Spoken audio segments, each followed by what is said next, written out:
এই পিছি ঢালা রাজপথ সাক্ষী, এই পিছি ঢালা রাজপথ সাক্ষী, এই পিছি ঢালা রাজপথ সাক্ষী, এই পিছি ঢালা রাজপথ সাক্ষী।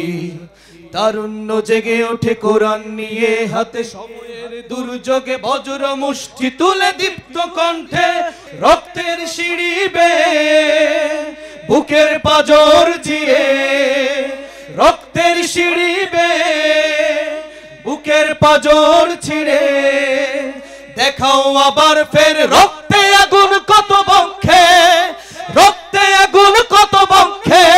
এই তারুণ্য দীপ্ত কাফেলা এখনই সময় হলো যুদ্ধে যাবার, ইসলামী যুব আন্দোলন তোমাকে ডাকছে এবার, ইসলামী যুব আন্দোলন তোমাকে খুঁজছে এবার, ইসলামী যুব আন্দোলন তোমাকে ডাকছে এবার, ইসলামী যুব আন্দোলন তোমাকে খুঁজছে এবার।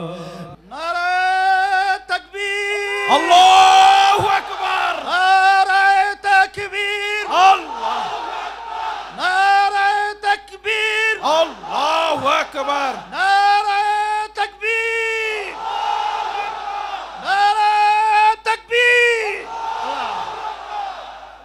এই মায়ের কোল খালি করার রাজনীতি বাংলার মানুষ আর দেখতে চায় না। বাংলাদেশের টাকা বিদেশে পাচার করবে, বিদেশে বেগমপাড়া তৈরি করবে, এটার বাংলার জনগণ ছাত্র জনতা দেখতে চায় না। এর পরিবর্তন আমাদেরকেই করতে হবে। এই পরিবর্তনের জন্যই যদি আবার প্রয়োজন হয় আমরা আবার রক্ত দেব, আমরা জীবন দেব, তারপরে দেশকে সুন্দর দেশ করার জন্য রাজপথে থাকব। 24-এর যুব আন্দোলনের কমিটি বিলুপ্ত ঘোষণা করা হলো, 25-এর যুব আন্দোলনের নতুন কমিটি ঘোষণা করা হচ্ছে। আলহামদুলিল্লাহ, সভাপতি হিসাবে আতিকুর রহমান মুজাহিদ। আতিকুর রহমান মুজাহিদ কোথায়? আলহামদুলিল্লাহ। সহ সভাপতি ইঞ্জিনিয়ার শেখ মোহাম্মদ মারুফ। সেক্রেটারি জেনারেল হিসাবে মানসুর আহমদ সাকি। সবাই বলি আলহামদুলিল্লাহ। ডাকছে এবার, ইসলামী যুব আন্দোলন তোমাকে খুঁজছে এবার। আমরা আওয়ামী লীগ দেখছি, বিএনপি দেখছি, জাতীয় পার্টি দেখছি, সোনার বাংলা দেখছি, সবুজ বাংলা দেখছি, এবার ইসলামের বাংলাদেশ দেখতে চাই। একমাত্র মুক্তির পথ ইসলাম। আজকে সংস্কার করতে যারা বাধা সৃষ্টি করেছেন, আমি বলবো দীর্ঘ 16 বছর কোথায় ছিলেন? রাগ ডাক সেরেই বলবো, বিএনপি আপনারা কোথায় ছিলেন? প্রতিবার ঈদের কথা বলেছেন, ঈদের পরে আমরা আন্দোলন করব, ঈদের পরে সংগ্রাম করব, ঈদের পরে সেইটা করব। হাজার ঈদ চলে গেছে, আপনারা আন্দোলন করতে পারেন নাই। কিন্তু ছাত্র জনতা আজকে আন্দোলনের ভিত্তিতে যে অর্জন করেছে, সেই অর্জনকে ধ্বংস করার চক্রান্ত করতেছেন। বাংলাদেশের রাজনীতিতে পীর সাহেব চরমনাইকে সামনে এগিয়ে নিয়ে যাওয়ার জন্য ইসলামী যুব আন্দোলন পীর সাহেব চরমনাইয়ের ডানে আছে, বামে আছে, সামনে আছে, পিছনে আছে। মোহতারাম আমিরকে আশ্বস্ত করতে চাই, বীর দর্পের সামনে এগিয়ে যাবেন। আপনার এই আবু বকর, আপনার এই ওমর, ওসমান, আলিয়া আল্লাহর রাহে আপনার নির্দেশে জীবন দেওয়ার জন্য সদা প্রস্তুত আছে। আমাদের ইসলামী শক্তিকে সরকার গঠন করে সমস্ত দাবিকে বাস্তবায়ন করতে হবে, আর তার জন্য ধোঁকাবাজি নির্বাচন আর এদেশে চলবে না। অতীত সরকার যে পথে হেঁটেছে আপনার সে পথে পা বাড়াবেন না। যদি বাড়ান আপনাদের পরিণতি ভালো হবে না। পিয়ার পদ্ধতি ছাড়া এই দেশে কোনো সুষ্ঠু নির্বাচন হবে না, জনমতের কোনো প্রতিফলন ঘটবে না, জাতীয় সরকার কখনো গঠন হবে না, একটা কার্যকর সংসদ প্রতিষ্ঠিত হবে না। গণহত্যা, গুম ও মানবাধিকার লঙ্ঘনের বিচার এবং আহত নিহত পরিবারকে ক্ষতিপূরণ সহ পুনর্বাসনের ব্যবস্থা জোরালো করতে হবে। সেই সাথে দোষী সংগঠন ও তাদের রাজনীতি ও নির্বাচন থেকে স্থায়ীভাবে নিষিদ্ধ করতে হবে।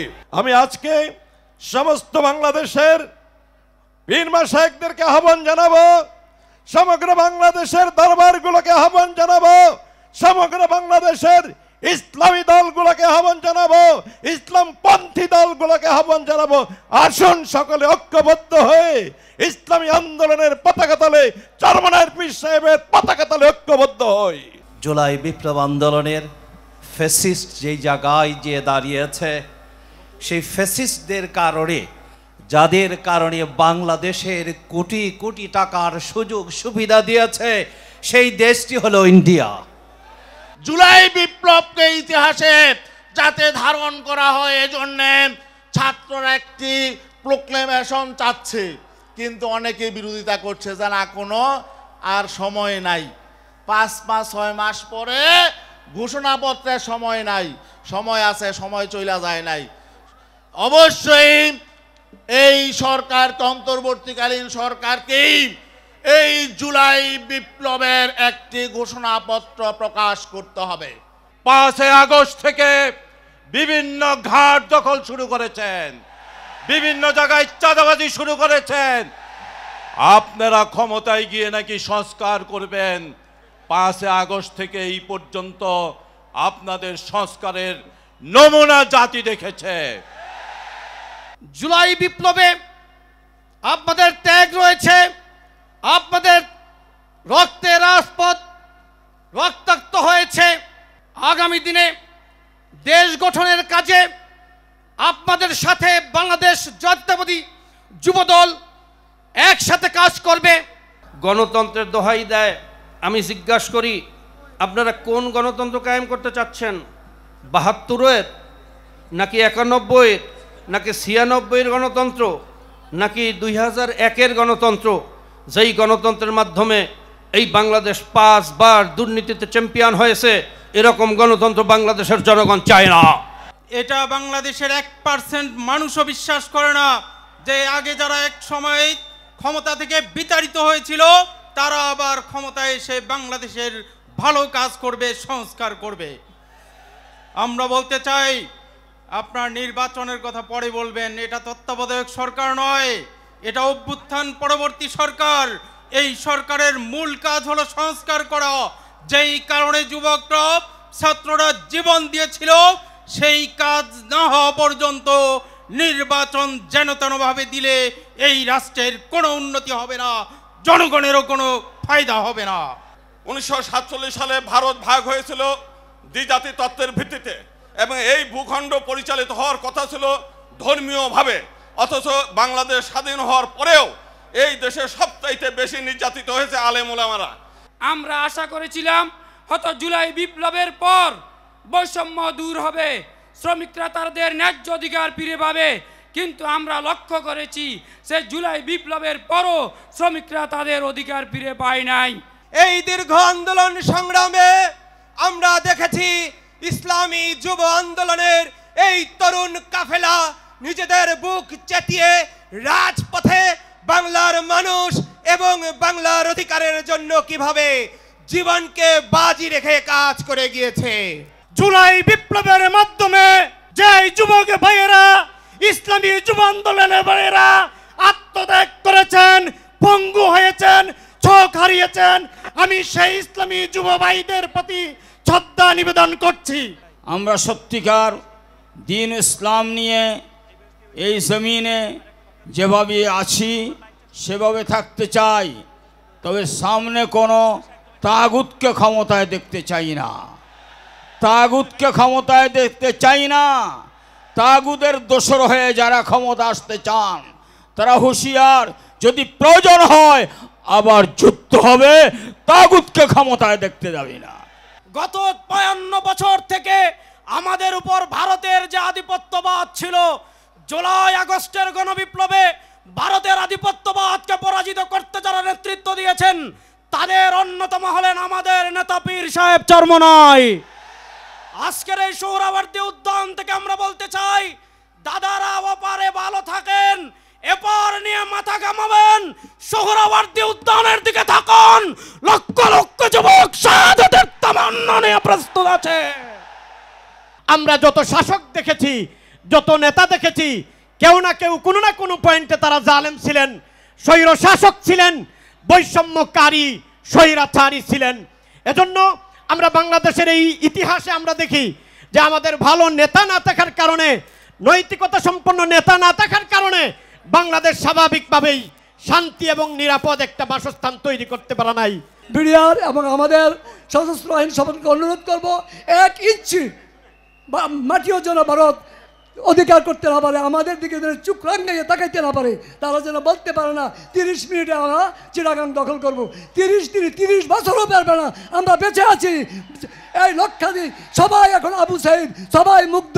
কাজে তোমরা চোখ রাঙানো না, তোমাদের চোখ রাঙানি বাঙালি ভয় পায় না। ফ্যাসিস্ট আওয়ামী লীগ সরকার এই দেশের শিক্ষা ও সংস্কৃতির নামে যুবকদের ধ্বংসের পায়তারায় নিয়ে গিয়েছিল।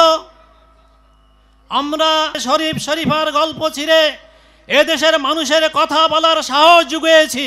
আমি বলতে চাই, সরকার অনেক কমিশন করেছেন, কিন্তু এখন পর্যন্ত সুযোগ্য আকাঙ্ক্ষিত শিক্ষা কমিশন করতে পারেন নাই। আমরা অনেক আশা নিয়ে এই সরকারকে বসিয়েছিলাম, কিন্তু এখন পর্যন্ত আমরা তার কোনো সুফল দেখতে পাচ্ছি না।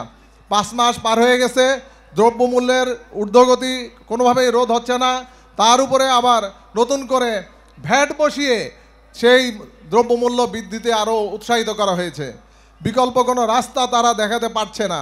ইসলামী যুব আন্দোলন তোমাকে খুঁজছে এবার, ইসলামী যুব আন্দোলন তোমাকে ডাকছে এবার, ইসলামী যুব আন্দোলন তোমাকে খুঁজছে এবার।